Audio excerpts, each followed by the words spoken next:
himself. But now I'm playing devil's advocate, and I'm asking myself, is he what I've been waiting for? I abhor talking points thinking. I believe that rigid ideological thought contradicts the ability of solving big problems. I don't believe that compromise is the new C word. And I've been waiting for a candidate who isn't tethered to either end of the political spectrum. Thursday night in Cleveland, Donald Trump checked many of my boxes. In front of 5,000 delegates, he thanked evangelicals while saying that he wasn't sure he deserved their endorsement. He was self-deprecating about knowing the system. He accepted the Republican nomination without once referring to Ronald Reagan or saying the word abortion. He thanked the audience for applauding after he defended LGBTQ rights.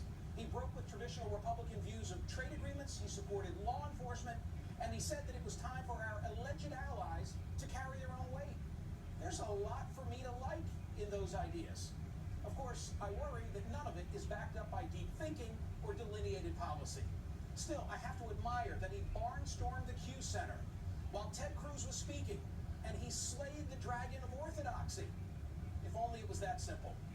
Unfortunately, he got this far by invoking vitriol and playing to sordid nativist instincts.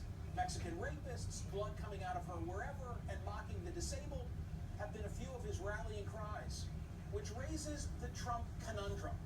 No matter how great the appeal of his non-ideological thinking, it comes with so much baggage, making it difficult to accept that when he says, "I am your voice," that he's speaking for me. Joining me now, Carl Bernstein, half of the most famous reporting team in American history, Woodward and Bernstein.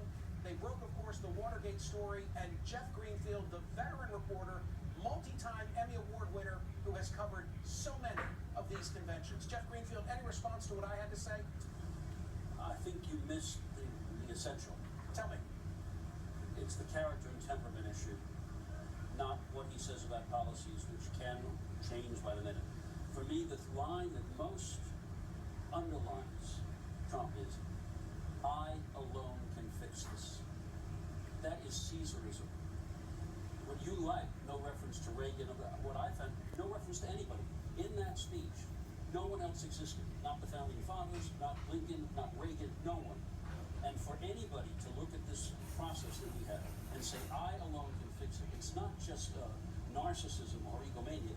It is so fundamental a break with how the United States is supposed to work that I find that the most important and consequential line, and it renders much of what you said not inaccurate, but irrelevant. I came of age, admiring, and still do, Ronald Reagan. What I admired about Trump, if that's the right word, is that he didn't feel the obligation to say, "Ronald Reagan was my hero," Carl. Doesn't matter. But above all else, he's a capital D demagogue. He's a demagogue in a way that we have never had in a candidate who's received the nomination of one of the major parties for president of the United States.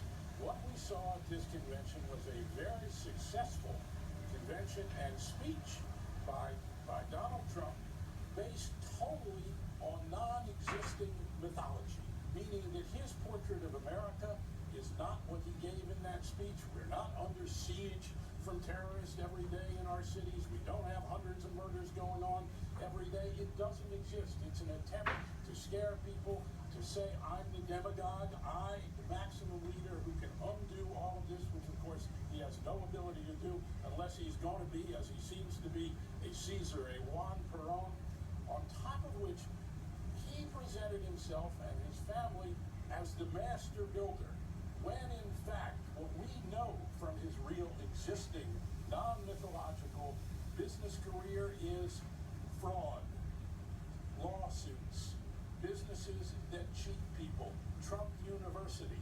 So now we, especially in the press, at a very late time, need to start looking at the real Donald Trump, the mythology of the country that he has presented, just as we need to look at the real Hillary Clinton and her real life. But I saw inside that hall, Jeff, the negatives, they don't matter, at least in the Q Center. He's a guy who's no BS, and he can get it done. That's what he was selling. No, and I think that has to be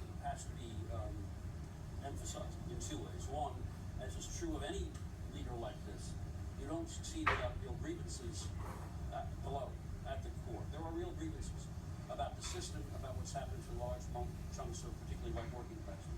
The second thing, just as a political matter, is Donald Trump has enormously significant bar. That is, he is now seen as a plausible alternative. Being the nominee of the party means he's one of the two people who's going to be president.